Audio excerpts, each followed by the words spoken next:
rebuild their lives after being incarcerated. For just $10 or more, you can help these patriots. Welcome to Media Exposed. This week, we're going to take a look at CBS. Barry Weiss held a big meeting, brought on some big contributors, and they're leaking right away. How did that happen? NPR and PBS, they claimed a year ago they'd be out of business if they didn't get all this government funding. Let's take a look at how they're doing in their quest to stay as one of the viable, preeminent newspapers, sites in the country. Washington Post was facing major layoffs. How are these reporters inside the Beltway taking it? We're back in Minnesota, and it seems like the epicenter of action, epicenter of rioting, epicenter of, happened to be a sad murder case. So we'll take a look at that. We're also doing Melania. A movie premiere is this week. A documentary is this week. There's all sorts of, there was a big splash in the White House, a big splash. I'm in D.C. for this. We're going to talk about that, and also the economy. How's the economy doing? We never know, because the media doesn't really celebrate the economy. It's good under a Republican president. That and more are coming up on Media Exposed. Do you dare to follow me down? What they do say is fake news. Head into the unknown. That's how devious the media's become. They're full-force activists now. They colluded. Trump folks were in on it. Down the rabbit hole. Sways elections, sways policy. We need to expose them. Republicans trash the country. Where it stops, no one knows. We're going. I've been doing this since I was 18. I've had hit jobs done against me. I've been attacked by media reporters. Am I afraid? No. Truth will prevail.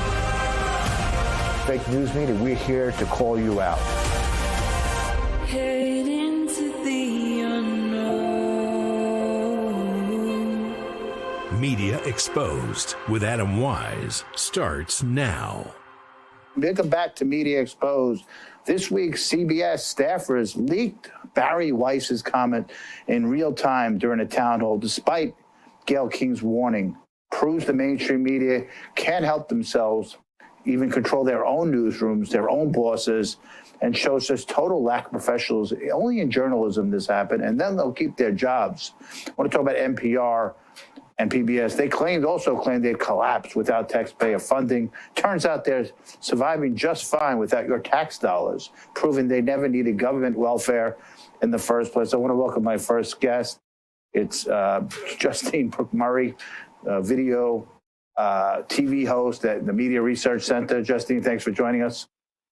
Thanks for having me. Good to see you again. Good to see you, Justine.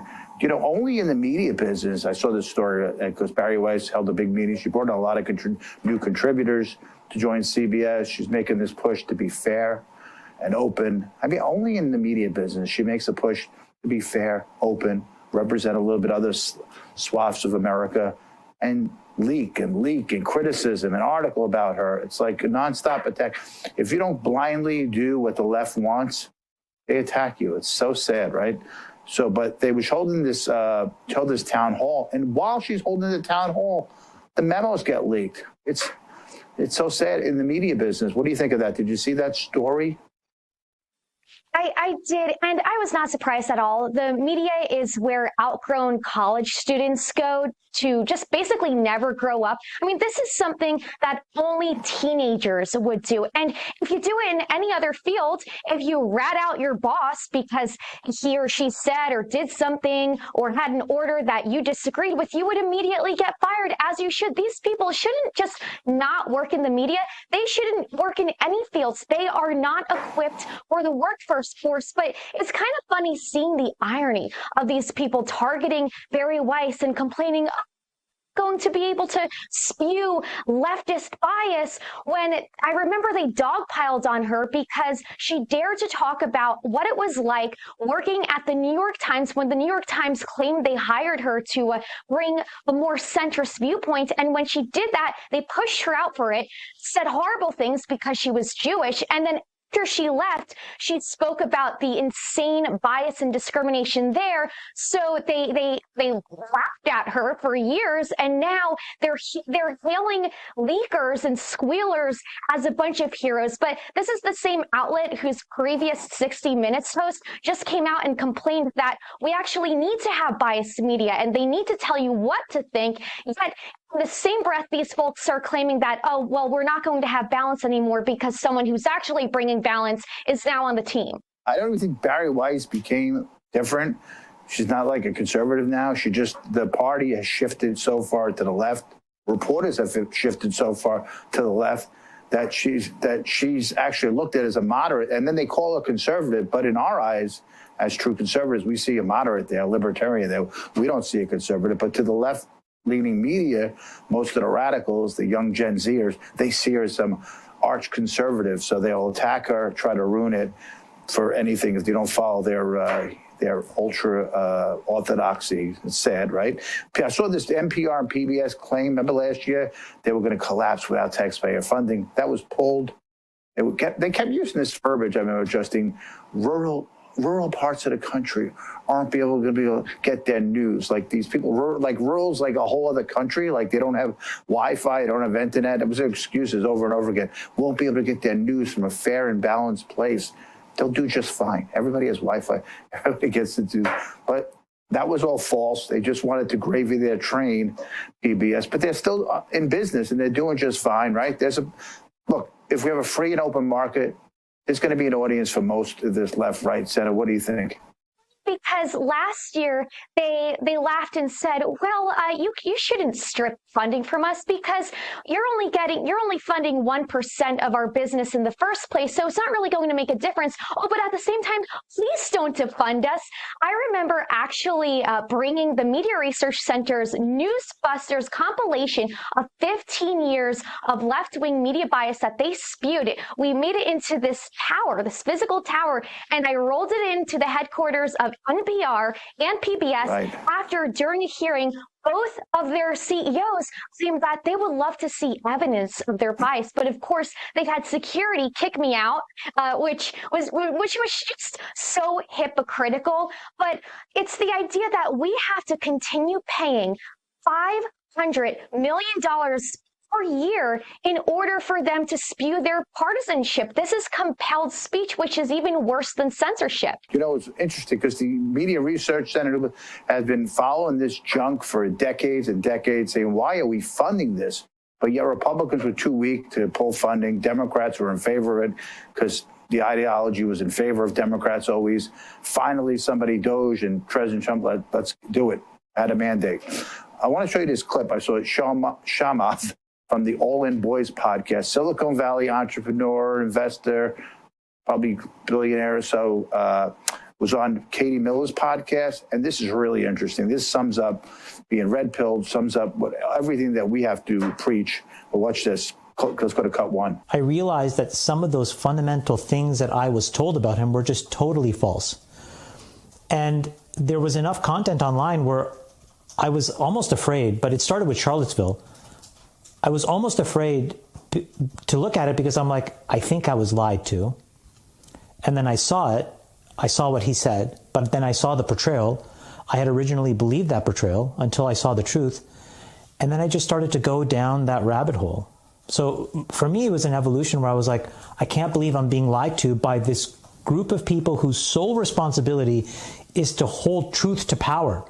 The key word there is truth to power, not your perception or your desires. And I just think that red-pilled me, I guess, in a way. The fact that you said I had to go down that rabbit hole, like it was a spooky thing, like he's being adventurous, like you were lied to flat out by the media. We know this for decades, but that sums up everything wrong in the media. They lied about Charlottesville and many other things, and takes it like, CEOs like him finally get it. Your thoughts on that? Yeah, the rabbit hole, as if looking for truth and objectivity is as if you're looking up for porn sites, which the media actually promotes.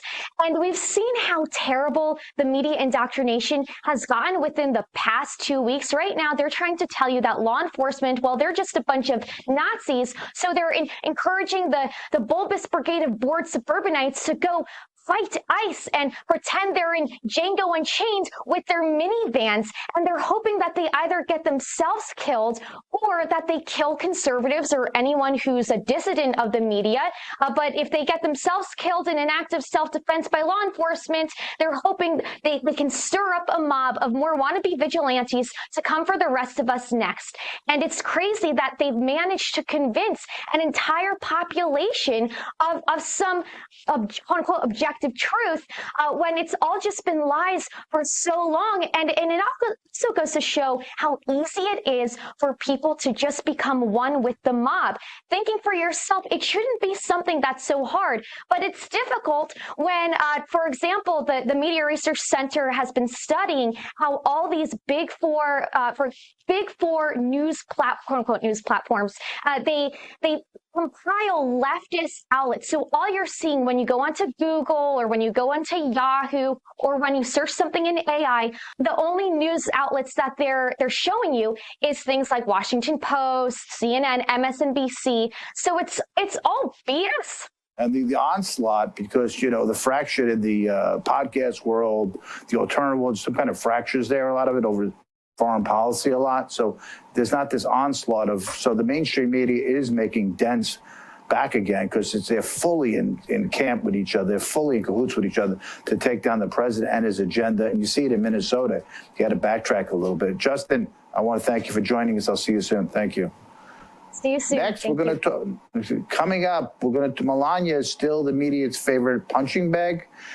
Maybe they want to get at Trump now. But next, we're going to talk about what's going on with the economy, how well it's doing, and are the media portraying it in a positive manner? That and more coming up on Media Exposed.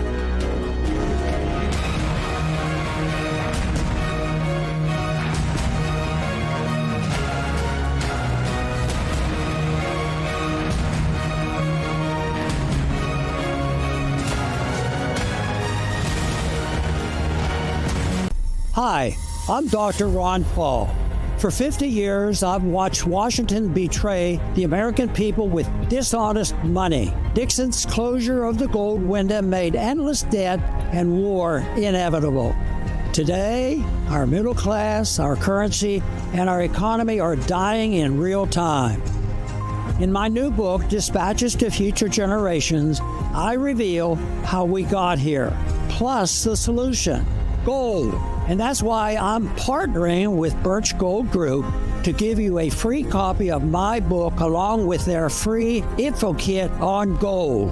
Click below to get both right now. Inside the info kit, you'll learn how to move your IRA or 401k into physical gold. So click below to claim your free copy of my Dispatches to Future Generations and Birch Gold's info kit today. When you look at your grocery bill, is it so high it knocks you off your feet? It's time to stand up and save with InstaSeal by Bell & Howell, the world's first vertical vacuum sealing system designed to save you money. Unlike ordinary storage bags that trap air in, spoiling your food, InstaSeal removes the air completely, extending freshness up to 6 times longer. Now that's saving. Look, flat sealers create a big mess, but InstaSeal is upright, mess-free, and easy. The secret is Smart Seal technology. With just one touch, it auto-feeds the bag to seal, pauses to vacuum out the air,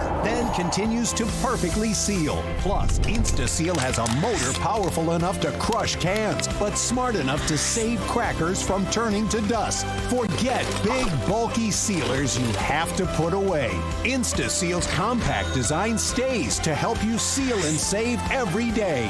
Got a great deal on chicken, meat, or fish? InstaSeal protects it from freezer burn. Now buy groceries in bulk. Make meals ahead of time. InstaSeal and save. It even works with all universal storage system bags. Buy on sale meats. InstaSeal and save. When you add it all up, InstaSeal will help you seal and save hundreds on your family's grocery bill. Call or go online now and get the complete InstaSeal system that keeps food fresh 6 times longer with enough storage bags to fill your entire fridge for the special TV discount price of just $99.99. It comes with a 90-day money-back guarantee. Plus, we'll ship your entire order free. You get it all, an incredible value for one low price. Order now. To order, call 1-800-308-6802 or go to buyinstaseal.com. So call 1-800-308-6802 or order online at buyinstaseal.com.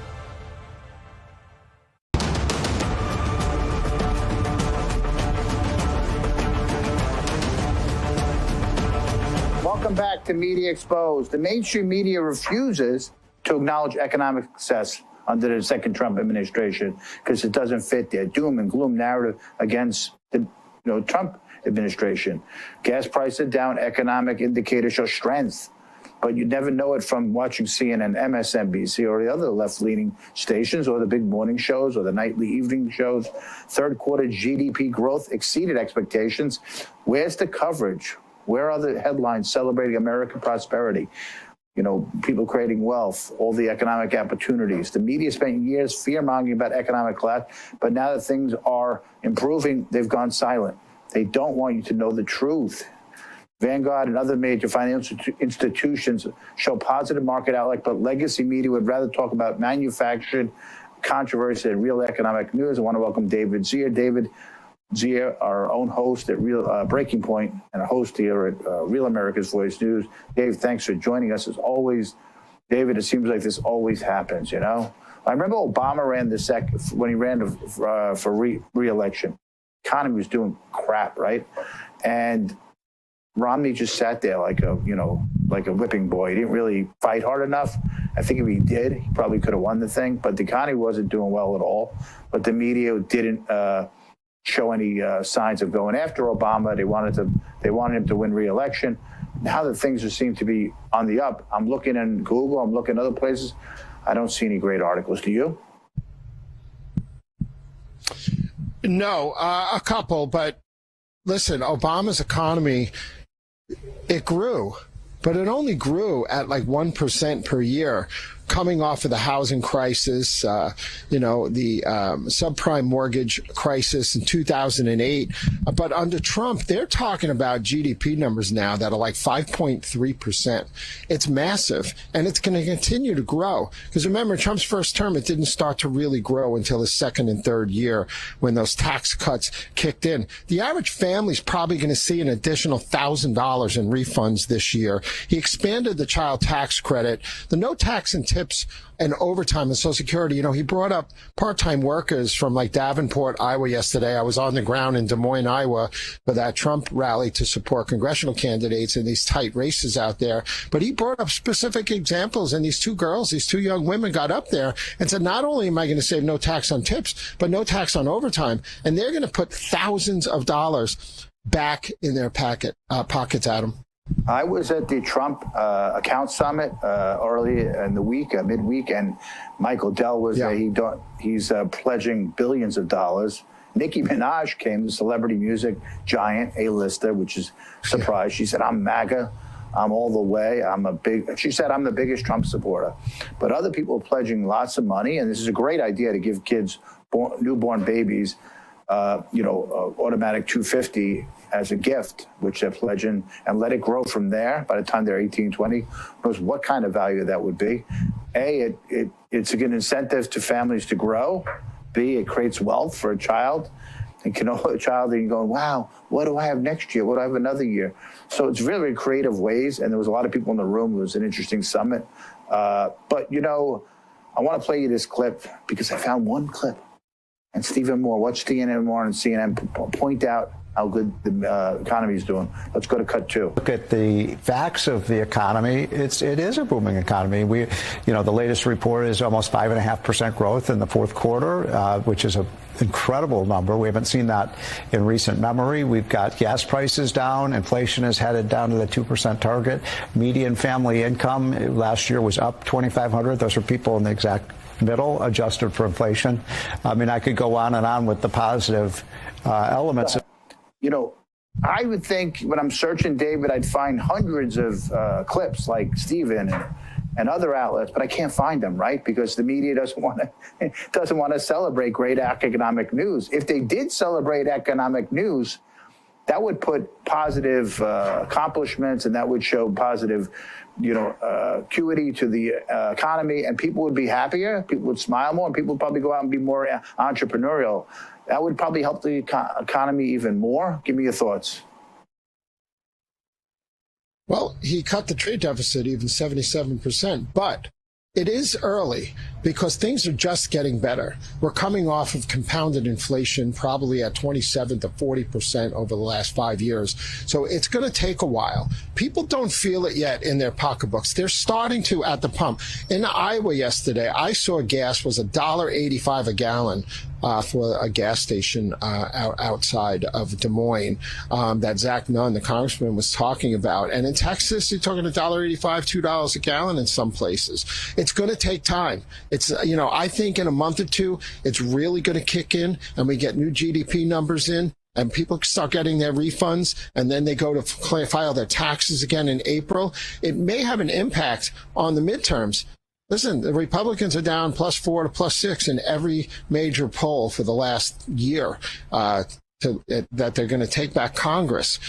So without interest rates being lowered, like Scott Besson said, it's the only missing ingredients for a vibrant economy. So they have to lower the interest rates. It's got to come down 150 basis points. Kids can't buy a home at 5.5%. It is getting better, but it's not happening quickly yet. Yeah, I mean, the Federal Reserve Board has been stubborn, right? He's very stubborn about lowering interest rates. That's one thing that could put a push into home ownership. People need to understand the American dream, because when you and I were growing up, which we don't want to say how long ago that was because we don't want to scare our audience, but it was the number one thing that our parents taught us and other people taught us: get a home, own a home, right?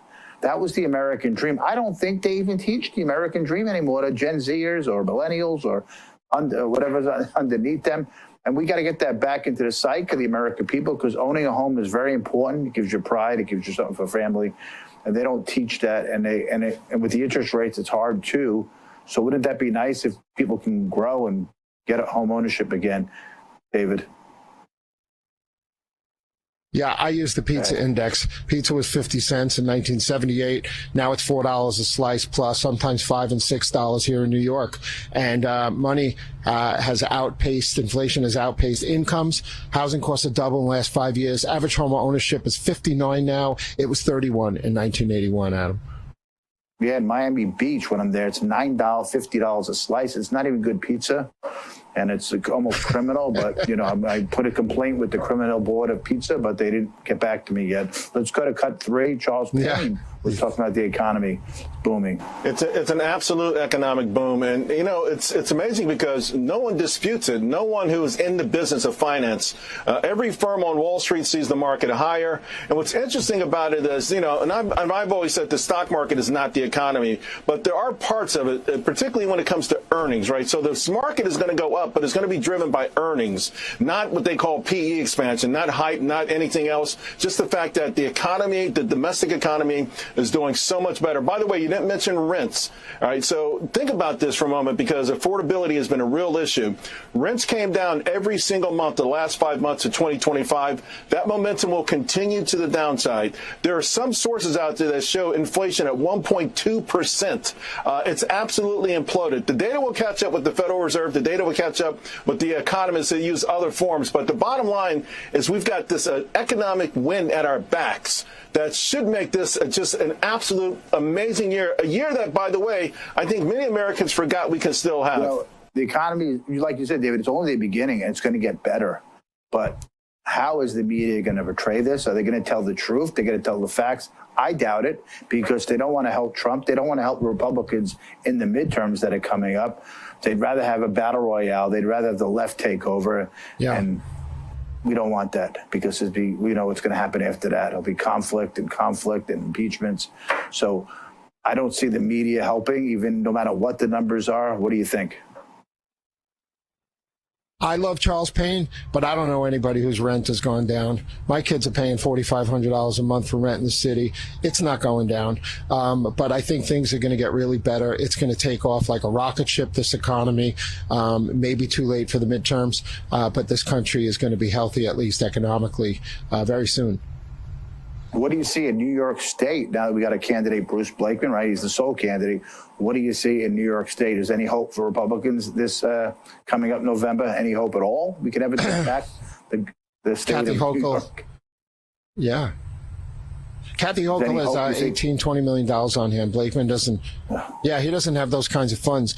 He can win, though. Sentiment may change. But Hochul may benefit from the economy improving and then take credit for it, too. I don't know where that stands yet. Zeldin built up the GOP in New York. He only lost by 5. It is reachable. It's going to be a very hard uphill battle for Bruce Blakeman. Yeah, New York's getting hard, but maybe with the Mondani effect, we can push this out, with his crazy zealot ideas.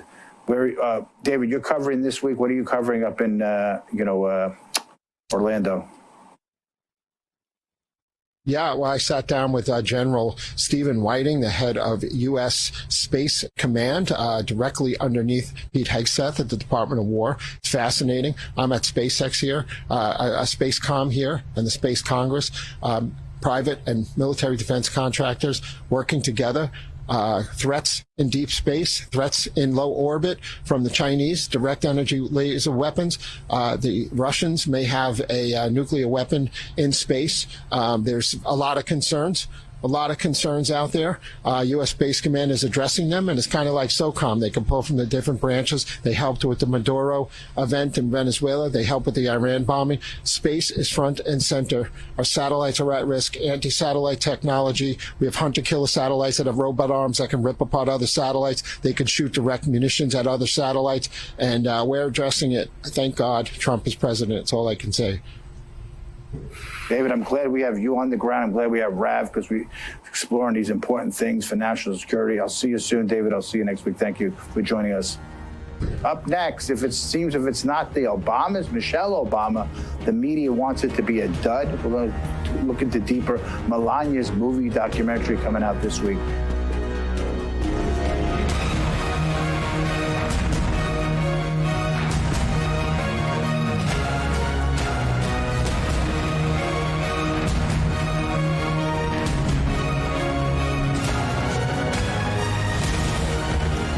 Hey folks, it's your friend John Rich. I co-founded Old Glory Bank because we heard too many stories about people getting canceled by their bank because they didn't agree with their politics.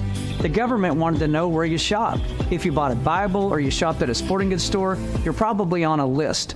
We created Old Glory Bank because America needed a bank that would protect their privacy and security. Exercising your constitutional rights is not a criminal activity, and neither is loving your country. At Old Glory Bank, we stand with you. America's in a fight for her soul. Our freedoms are under attack. Our values are being torn down, and the same corrupt elites who built this mess think they can silence us. The patriots who still believe in this country, not a chance. Here at Real America's Voice, we're standing shoulder to shoulder with AMAC, the Association of Mature American Citizens, a movement that says we will not be silenced. There is no force on earth that can stop us from saving our country. The voice of millions of patriots who refuse to kneel to tyranny. This is the movement of fighters, men and women who still believe in God, family, and the American dream. The conservative alternative to AARP. Real rights, they come from God. If you're ready to stand up and join the fight, go to amac.us/RAV right now. That's amac.us/RAV, because this isn't just about politics. It's about saving America. Faith, freedom, America first. AMAC and Real America's Voice, united for the Republic.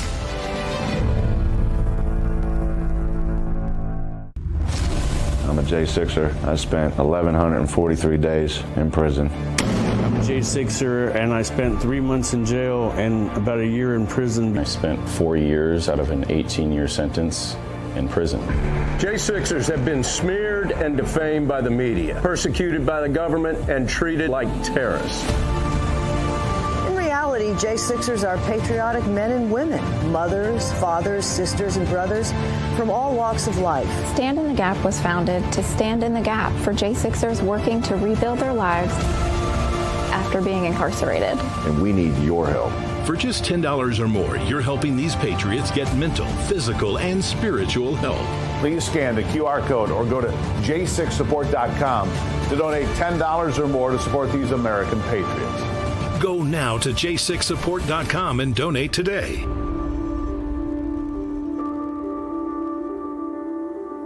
I'm a J6er. I spent 1,143 days in prison. About a year in prison. We were prosecuted, persecuted. J6ers have been treated like terrorists. And we need your help. Stand in the Gap was founded to stand in the gap for J6ers working to rebuild their lives after being incarcerated. For just $10 or more, you can help these patriots get back on their feet again. Go now to j6support.com and donate today.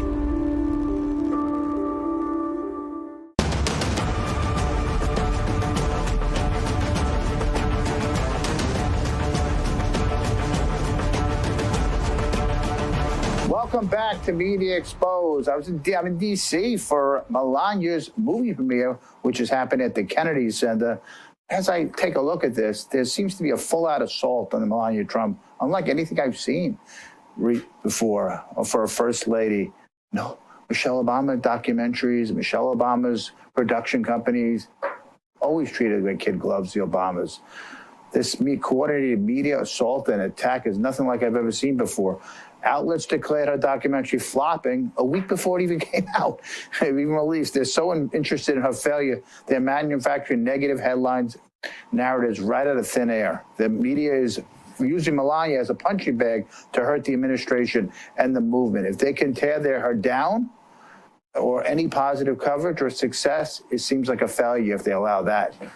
Anything to get at President Trump, anything to get at the administration. So let's take a time and go after the First Lady, unlike you've never seen before, First Lady attacks. This isn't journalism. It's a coordinated character assassination campaign, and the American people, I think, will see right through it.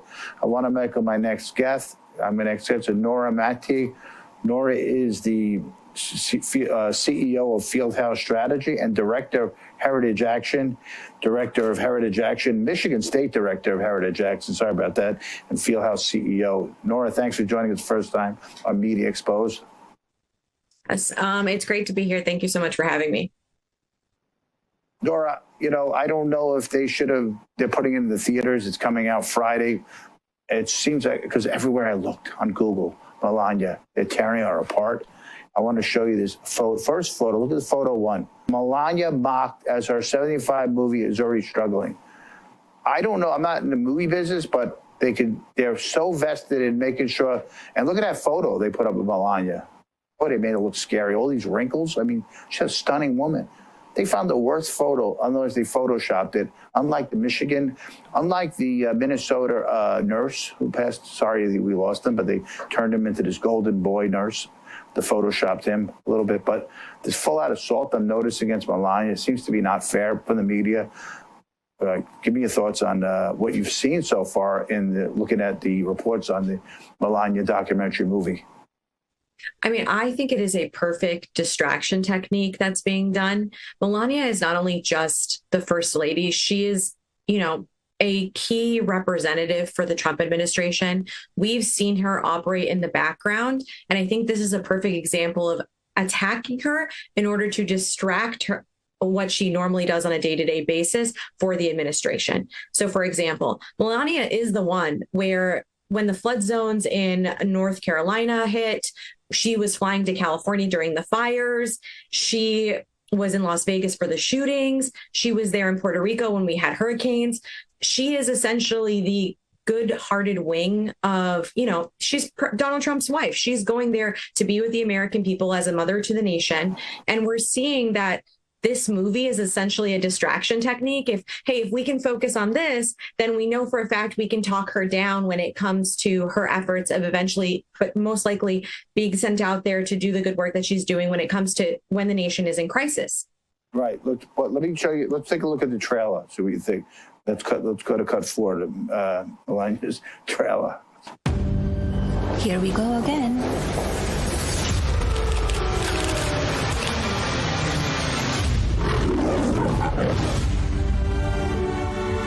You can come in. Come on in. My proudest legacy will be that of peacemaker. Peacemaker and in the fire.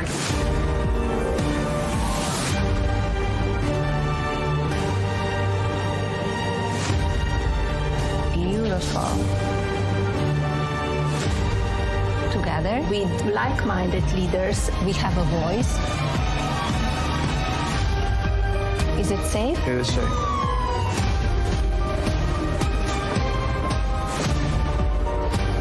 Everyone wants to know. So here it is.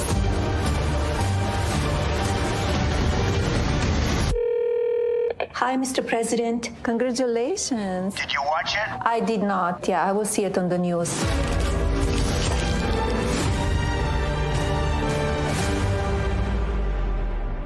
Well, Nora, I know I'm going to see it because I'm going to the movie premiere, Kennedy Center, but I think it might have been a misdirection to put it in theaters as just a documentary of Melania. I find it interesting. I want to see it because she hasn't been exposed that much. She's First Lady. She's kind of played a secondary role. Other First Ladies played a way more prominent role. Hillary, Nancy Reagan, Michelle Obama even.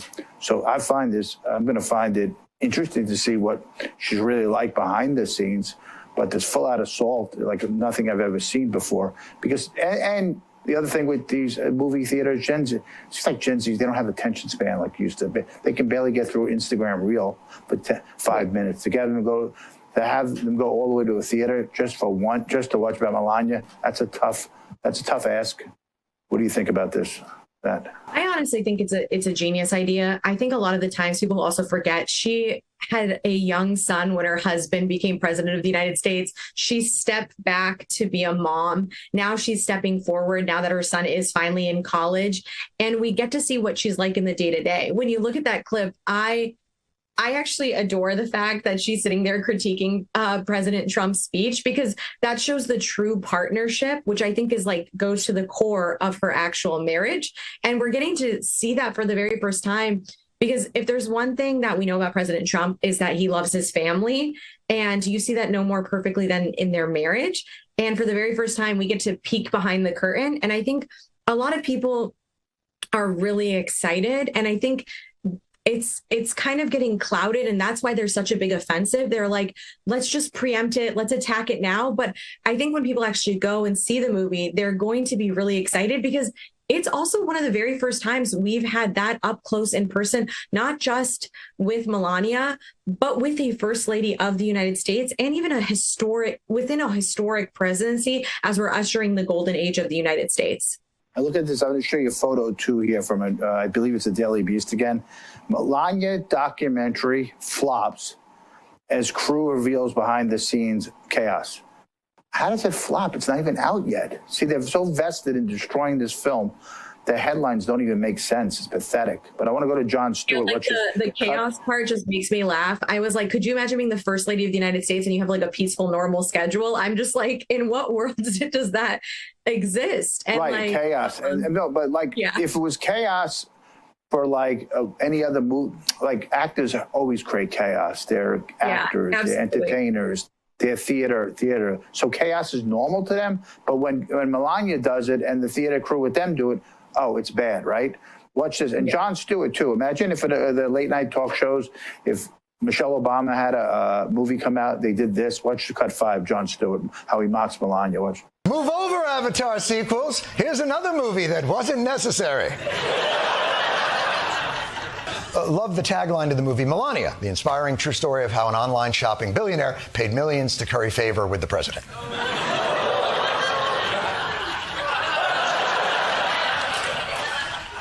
Am I in trouble?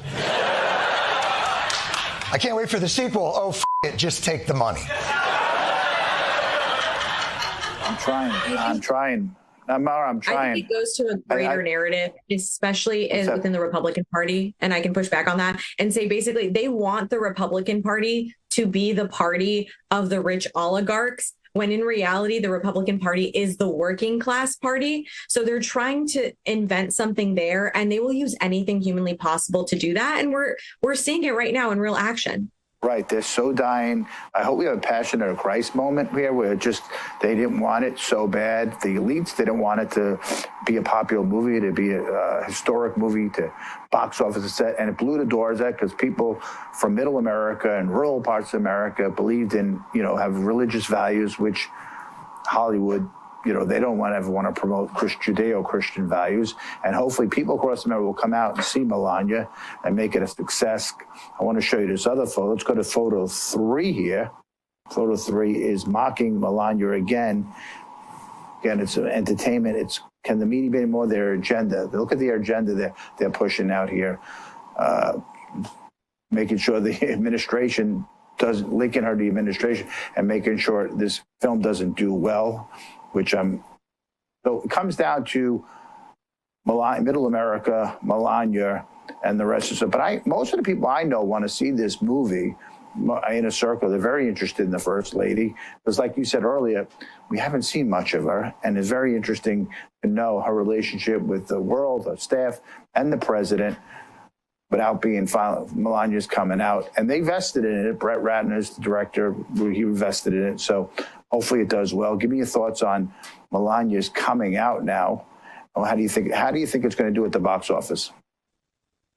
I personally think it's going to do very well. And if not the box office, especially online, we're going to see a lot of clips from it, a lot of Gen Zs that are going to be watching the reels of it to get a better insight into the president, his wife, and their relationship and how they raise their family. I think, like I've said before, she was a mom with a young son, and now she's stepping up, and we're going to be able to see exactly, the American people will fall in love with her the minute that they get to know her and all the work that she's doing to help prioritize the health of children issues and so on and so forth. Nora, I want to thank you for joining Media Exposed here. Thanks again. I'll see you soon. Thank you. Bye. Have a great day. Thank you. Up next, we're going to back in Minnesota. What happened this past week? Big shakeups in Minnesota.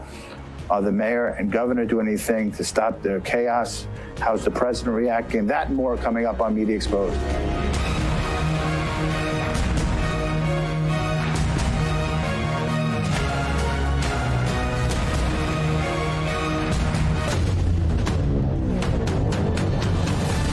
This is more than news. It's a movement. This revolution of people taking their countries back. A turning point. A chance to be part of something greater than yourself. Scan the QR code and stand with Rav. The story isn't over, and neither is your part in it. Step in. Be counted. Be heard. Together, we are Rav. We will achieve American greatness. This was the last thing my Charlie ever wrote. The message of Jesus changes everything, changes your life, your choices, your eternity. And Charlie wanted to leave behind something that would point people to Christ, not to fame or power, just truth. If everything completely goes away, how do you want to be remembered? I want to be remembered for courage for my faith. That would be the most important thing. The most important thing is my faith in my life. And my husband called his final book, Stop in the Name of God, because resting in God's grace is what our world has forgotten to do. So just stop and listen, believe and rest, because this is Charlie's final and greatest message to all of us. I'm actually finishing a book. So I actually don't work one day out of the week. So I take a Sabbath every Saturday. Turn my phone off, no work, just kids, just family. It's an amazing blessing. Every Saturday, totally off. It's amazing how much work you can get done in 6 days, though. I believe that honoring the Sabbath is the commandment that allows you to honor the other 9 commandments. When you're honoring the Sabbath, it's easier to have no other gods before God because that day is built in time as a temple, as a sanctuary to put God first to not have idols. If you are feeling overrun by society, you might be feeling depressed or anxious, turn your phone off for one day. No social media, no work. Your mental health will improve dramatically. You can hang out with friends, you can go for a walk, but don't work for one day. That is a day for worship. That is a day for the Lord. That is a day to go be with God. That is a day to read your Bible and be out of the busyness and the hurriedness and the noise of this world. I could be traveling for 5 or 6 days, but if I at least get one good Sabbath with my family, it charges all back up. Call, scan, or go online to support TPUSA and receive your copy of Charlie's final book. Imagine this banana is a Byrna less lethal launcher, capable of shooting rock-hard kinetic and tear gas mixed with pepper chemical irritants. The ammo can incapacitate an attacker from 60 feet away without causing death. This Byrna less lethal launcher is legal in all 50 states. No permits required. Over 600,000 Byrna pistol launchers have been sold to government agencies, law enforcement agencies, and to private citizens. Do you want to know what the Byrna less lethal launcher looks like? Visit Byrna.com. President Trump delivered on his promise to pardon January 6 defendants, but there are still 12 whose fights are far from over. Even though they've had their sentences commuted, they still cannot vote, possess firearms, receive military pensions and retirement benefits, obtain health care coverage, or secure employment. Stand in the Gap is renewing our Justice Restoration Fund to advocate for full pardons for these patriots. Please visit j6support.com or scan the QR code to support our fight for justice. Scan the QR code or visit j6support.com to make a tax-deductible donation to our Justice Restoration Fund today.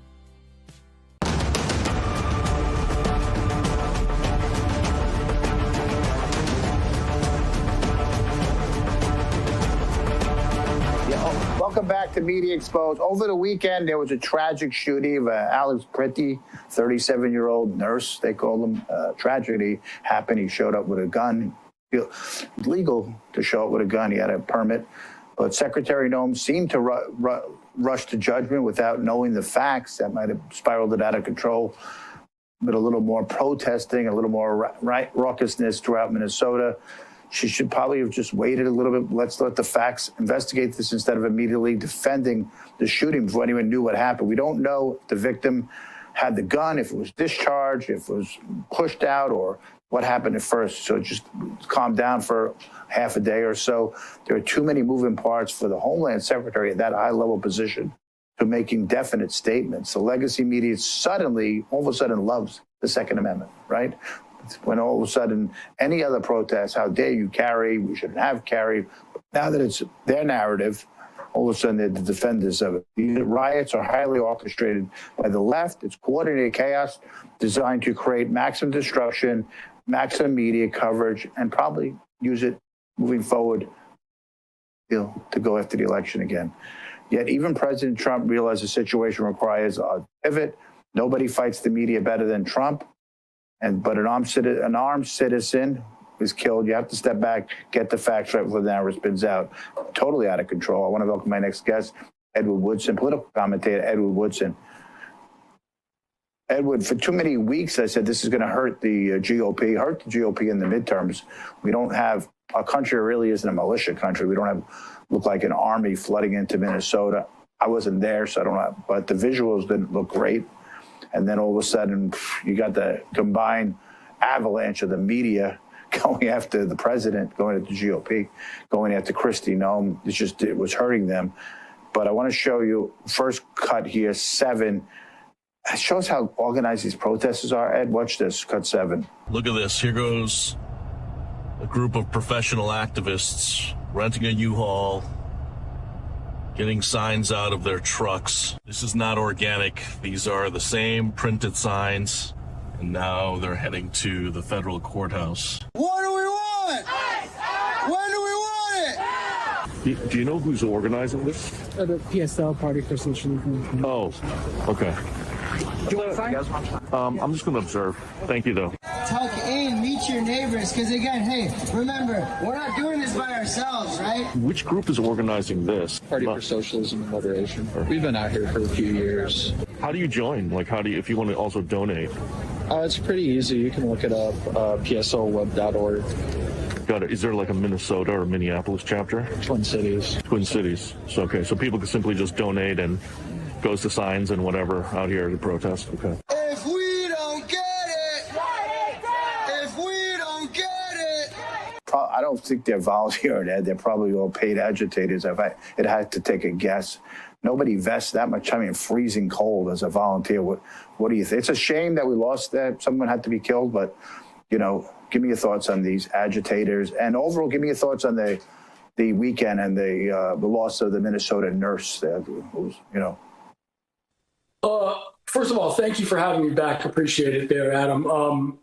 I have many thoughts on this, and I'll tell you, clearly these people are highly organized. They know what they're doing. It seems to me that there's a bigger force behind them, again, organizationally. I think that, it was a tragedy, clearly, to have someone die. I think this was a little different from the Renee Good shooting, where I think the Renee Good shoot was a good shoot. Coming from, I used to be a criminal defense attorney, and I'll tell you this, that was assault with a deadly weapon, very clearly. And you see people all the time that are charged with that. However, this case, it's not to say that this guy, Alex, the nurse, he probably should not have engaged. But these people feel that, they have this moral duty to engage with ICE and obstruct justice. And that's exactly what they're doing. They're obstructing. The shoot, though, itself, while I think it's a legal shoot, and it's a good shoot, I think, I would say that the response, though, was a bit heavy-handed. You go and you talked about Kristi Noem. Whatever happened to, and my whole life I've always heard this, whenever an incident like this happens, the authorities usually say, we can't comment because there's an active investigation going on. That's always a good thing to say. That's PR 101. That is crisis management 101. Before the facts come out, you get up there and you say, I can't comment on this. There's an ongoing investigation, and most people will accept that. The fact that Kristi Noem came out the way she did with, quote unquote, guns blazing, as it were, I think was a problem for the administration. Trump clearly saw that. That's why you're seeing him pivot away from her. That's why they took Gregory Bovino out of there. They brought in Tom Holman. The adults are now in charge. But if we look back at Kristi Noem, for instance, this has been something that she's done throughout her career. Going back to, if you recall, the book she wrote, where within the book that she wrote, she talked about killing her dog. Now, I don't know who advised her that that was a good thing to put in the book. I don't know how there was a final edit and that was a good thing, but that's really, really bad PR. So if you think about it, going back to that incident, I don't know what it is. Maybe she just doesn't have a good feel for what good PR or good crisis management is. So I think what you're seeing now with the administration, you're seing now that she's kind of being put on mothballs, somewhat like Tulsi Gabbard. I think Trump has great pivot timing, great comedic skills, great pivot timing. He understands the moment and time. And he can see, even though he doesn't like to be told what to do by the media and take direction, the onslaught that was happening is not just going to affect his administration, it'll affect the midterms. And he needed to make a move here. And I'll give him credit, right? And Kristi Noem's too stern in her approach. She doesn't know how to pivot either. She shouldn't be jumping to conclusions that fast. But yet we have a media that just takes one side. So it's difficult for these folks. So look at this clip, because these guys don't know how to behave. Any of these left-wingers don't know how to behave. If they just respected the cops a little more, none of this would happen. But watch the way the media has to go after the AG Todd Blanche, Kristen Walker with NBC. Let's go to Cut 8. Watch this. In Texas, we have the cooperation and support of local law enforcement so that we can do these operations safely, keeping U.S. citizens and others protected and safe. That is not what we have in Minneapolis. And the fact that it's the administration that's being blamed for the utter failure of leadership in Minneapolis is not right. It's not appropriate. But are you saying those officers bear no responsibility? Those federal officers who fired 10 shots yesterday bear no responsibility for the death of this 37-year-old ICU nurse? I did not say that. Don't put words in my mouth. I didn't say that. I said there's an investigation ongoing. But I said that the story and the narrative around this cannot be just of those officers that were forced to do what they had to do yesterday to keep the operation going as it should go without any support. And not one question about the governor holding up law, not one question about the mayor holding up law, not one question about why did this 37-year-old, all of a sudden he's a nurse. It makes it, don't you see how they frame this? It makes it sound so much a quality person, the nurse. Not one question, why is he carrying a gun when he's confronting, you're allowed to carry a gun, but you're going to confront federal officers with a gun on you? I mean, that's kind of stupidity if you didn't do that. But that's the assault you have to take from the media. Give me your thoughts on that clip. Well, look, we all know that the media is always going to take that position. Like we know that. So that being said, the administration should already know that that's what's going to happen. So when Kristi Noem comes out and makes that statement, and I think it was too early to make that statement. Again, whatever happened, they're just saying, hey, it is an ongoing investigation. I'm not going to comment yet. But, the problem is there's a fault on all sides when you think about it. Like, these people are being encouraged by the leftists in Minnesota. They're encouraged to do this behavior. They're encouraged to that. And so that's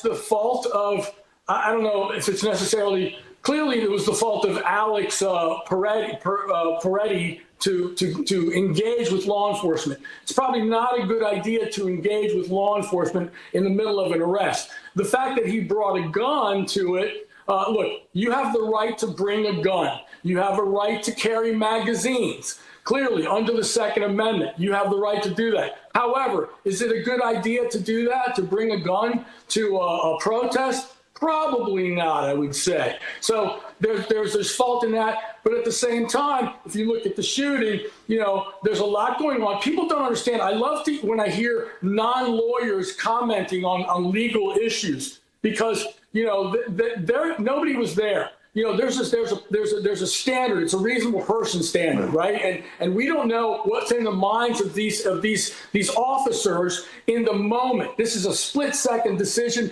The gun comes out. One of the Border Patrol agents grabs the gun. It looks like it misfired. Those guns are notorious for misfiring. At that point, clearly all hell breaks loose. So, Woodson, I got to wrap here. Thanks for joining us. Okay. I never saw the media love the Second Amendment so much, but we'll see you soon, Eddie. Right. Thank you. Okay, thanks. A word from our sponsor partner at Hotel Planner.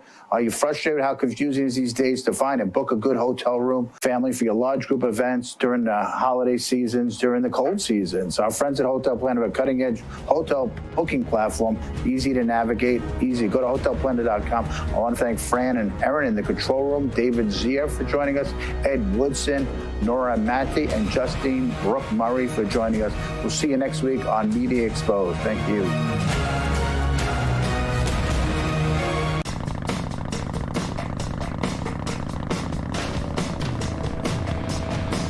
Half protection is not enough.